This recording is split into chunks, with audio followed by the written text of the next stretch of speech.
Bicara mengenai seni, menurut saya seni itu beragam dan luas.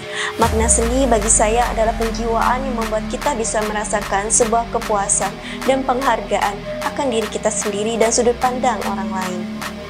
Dan sastra adalah seni yang merangkai perasaan dalam sebuah puisi, sajak, bait, ataupun tulisan.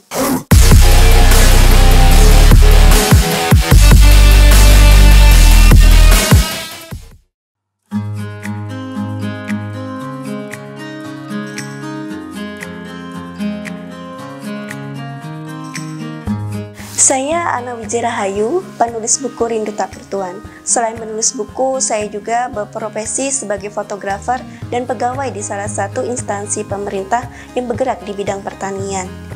Saya juga menekuni dunia seni, yaitu saya hobi melukis. Kecintaan saya terhadap seni dan sastra sudah terlihat dari kecil, di mana almarhum ayah saya adalah seorang guru bahasa Indonesia, dan ketika itu saya sangat gemar membaca buku-buku koleksi sastra beliau, dan ketika itu juga saya mulai hobi untuk membaca dan menulis. Saya merupakan anak ketiga dari 4 saudara, di mana kami semua terlahir dari keluarga berdarah seni yang diwariskan dari keluarga ibu. Ketika masih di bangku sekolah, saya sering mengikuti perlombaan menulis dan lomba pembacaan puisi. Berawal dari kesukaan saya menulis, hingga saya menekuninya dalam blog, dan ketika saya melanjutkan kuliah di Yogyakarta, saya sering mengirimkan puisi-puisi saya ke radio-radio Yogyakarta. Dan di Yogyakarta juga lah saya mulai mengikuti komunitas-komunitas literasi.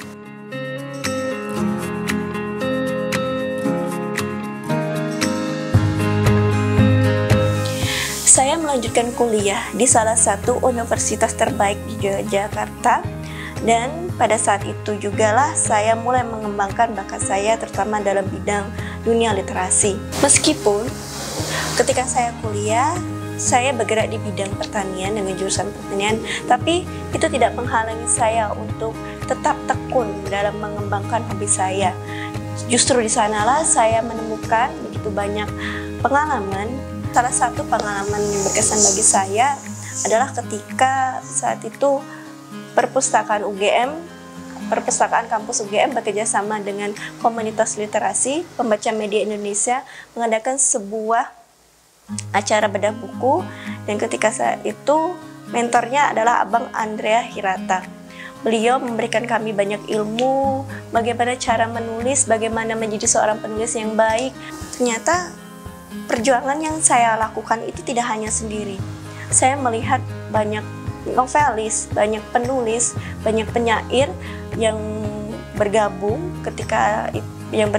dalam acara itu, menunjukkan bakatnya, menunjukkan potensinya di depan umum. Dan itulah yang membuat saya akhirnya berpikir, bagaimana kalau puisi-puisi yang saya buat saya liris dalam sebuah buku.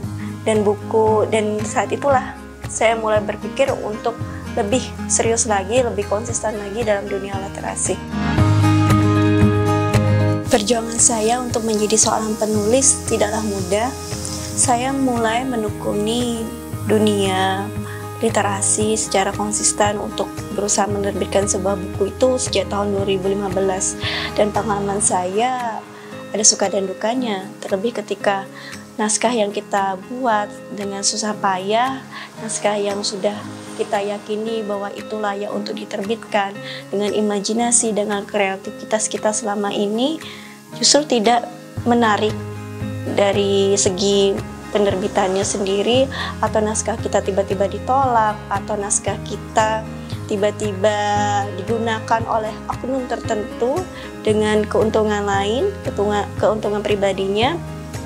Dan saya berpikir saya harus mempunyai suatu karakter di mana tulisan saya itu bisa tidak hanya menarik, namun juga terkonsep dan memiliki alur cerita yang berbeda.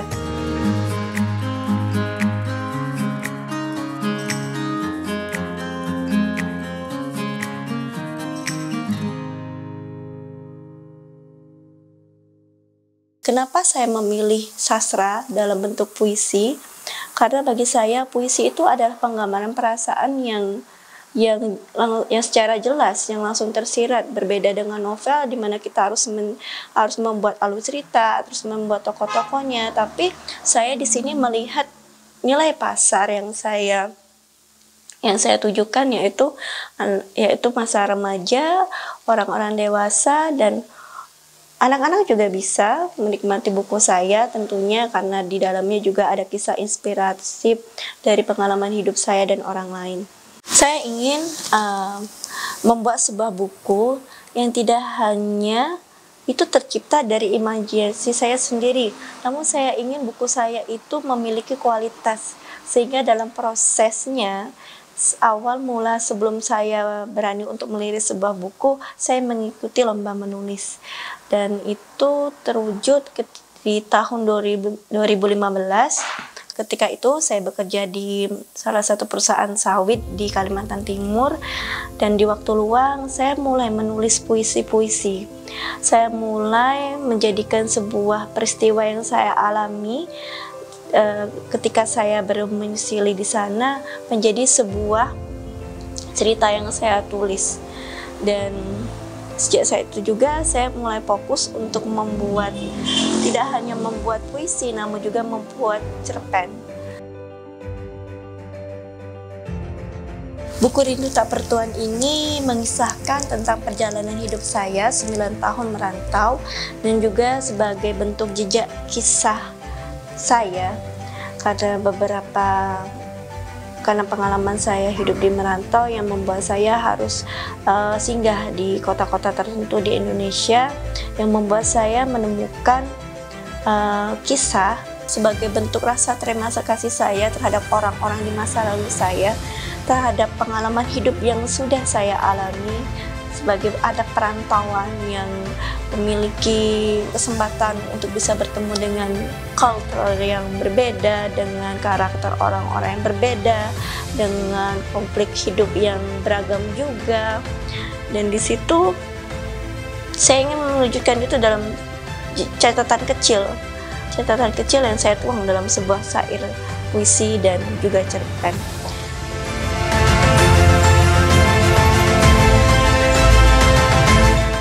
Untuk pembuatan cover dari buku Rindu Tak Bertuan ini memiliki filosofi, karena ini menceritakan kisah pengalaman saya selama 9 tahun merantau. Jadi saya menggambarkan sebuah sepeda di sini, dimana kalau kita mengibaratkan sepeda itu adalah menggayuh, sepeda itu terus menggayuh ke depan. Dan saya harap apapun yang terjadi pada masa lalu kita itu tidak berpengaruh pada masa depan kita saat ini. Kita boleh menoleh ke belakang, namun jangan terfokus pada masa lalu. Justru kita terfokus pada masa depan yang masih bisa kita gayuh dengan sekuat tenaga, dengan usaha, dengan doa, dan juga dengan pilihan hidup kita. Jadi buku Rindu Tak Bertuan ini berisikan tentang sajak-sajak yang terdiri. Buku ini tebalnya 181 halaman yang berisikan tulisan sajak dan juga cerpen dengan bahasa yang begitu ringan, dengan syair berupa puisi modern yang mudah dipahami oleh pembaca. Dan saya terima kasih atas dukungan semuanya. Saya berterima kasih kepada keluarga saya atas dukungan moral, orang-orang terdekat saya, dan kalian semua membaca buku saya, Buku Rindu Tak Bertuan, dan buku-buku koleksi saya lainnya. Buku Rindu Tak Bertuan ini rilis di awal tahun 2019. Dalam proses pembuatannya saya membutuhkan waktu sekitar 5 bulan, dan sekitar 1 bulan saya masuk dalam proses editing dengan penerbit Indri yang bekerja sama dengan naskah yang saya buat. Proses pencetakan akan dimulai ketika pemesan sudah melakukan pre-order. Pembaca setia buku Rindu Tak Bertuan ini beragam, mulai dari kalangan anak-anak, kalangan remaja, hingga dewasa. Dan saya sempat mendapatkan pesanan untuk salah satu sahabat saya yang bekerja di Cina sebagai bentuk apresiasi dari beliau terhadap karya saya itu sendiri. Buku ini bisa kalian dapatkan melalui penerbit Eleanor Publish atau akun Facebooknya di penerbit Eluna Publisher, atau bisa melalui IG saya yaitu Anawi Rahayu dan Sepawi A, dan juga Facebook saya Anawi Rahayu Sepawi. Terima kasih. Jadikan buku Rindu Tak Tertuan sebagai salah satu buku koleksi pribadimu.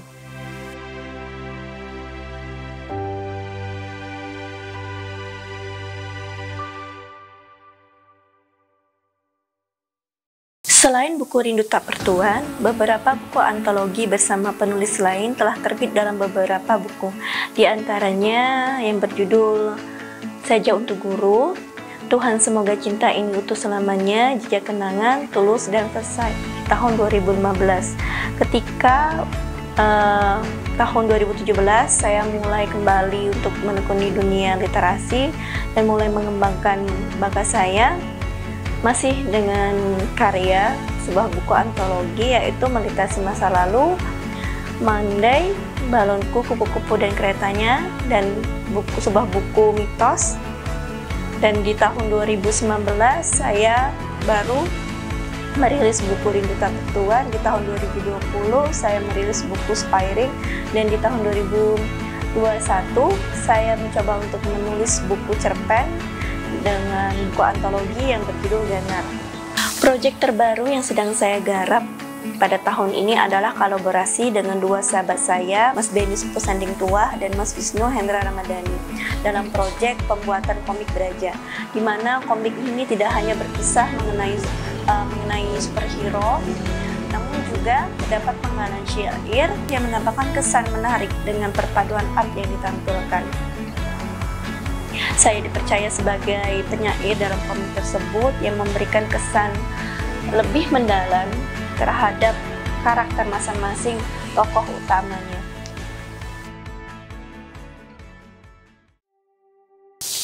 Saya juga berprofesi sebagai guru bahasa Indonesia di salah satu sekolah Islam terpadu, di mana ketika saya mengajar, saya berusaha untuk mengenal karakter dari masing-masing murid saya, dan bagi murid-murid yang mempunyai potensi dan bakat yang mereka minati di bidangnya, saya berusaha untuk mendampingi mereka, hingga yang awalnya mereka malu-malu dan mereka percaya diri tampil di depan umum untuk menyampaikan aspirasi, untuk menyampaikan karya yang mereka tulis, terutama di bidang literasi. Dan menurut saya ketika kita menekuni suatu hal yang kita dalami, kalau kita berpatokan pada materi, sungguh itu sesuatu hal yang menurut saya akan membosankan. Karena ekspektasi yang kita dapatkan tidak sesuai dengan ekspektasi yang ada dalam pikiran kita. Jadi fokuslah untuk pengembangan bakat kalian, apapun itu, jalani, tekuni, dan berusaha untuk latihan, untuk berkembang lagi mengikuti tren yang ada di saat ini. Dan ya, memang banyak ujiannya, tapi bukankah ujian itu yang membuat kita semakin kuat dan semakin memberikan kita keyakinan bahwasanya hidup itu adalah sebuah proses, sebuah pencapaian, dan sebuah kerjasama. Kita akan didorong pada orang-orang yang memiliki ketertarikan yang sama dengan apa yang kita tekuni. Jadi terima kasih untuk kesempatan kali ini, terima kasih untuk kalian semua, dan semoga saya depannya akan terus berkarya. Saya insya Allah akan menerbitkan buku lagi dengan kisah yang berbeda tentunya. Semoga lewat puisi dan kisah pengalaman saya memberikan manfaat bagi pembaca, dan semoga menjadi awal bagi saya untuk terus mengembangkan bakat saya menjadi seorang penulis profesional dengan hasil terbaik yang bisa menginspirasi banyak orang. Dan itu merupakan suatu penghargaan bagi saya, sebuah penghormatan bagi saya, di mana saya tidak hanya memberikan sesuatu hal yang berharga untuk diri saya sendiri, melainkan untuk orang lain juga. Harapan saya ke depannya semakin banyak generasi muda yang memiliki bakat dalam dunia literasi dengan sentuhan modernisasi yang semakin berkembang, melahirkan penulis-penulis hebat yang mampu mengedukasi ilmunya untuk kepentingan hak layak dan tidak melepaskan nilai-nilai luhur yang patut kita junjung tinggi dalam situasi dan keadaan apapun. Dan kalian tentu sama berartinya dengan apa yang kita lakukan. Jadi berusahalah semaksimal mungkin karena Tuhan melihat kita dari usaha kita, dari doa-doa yang kita panjatkan dan akan mengabulkan segalanya yang kita butuhkan dalam waktu di waktu yang tepat. Salam hangat.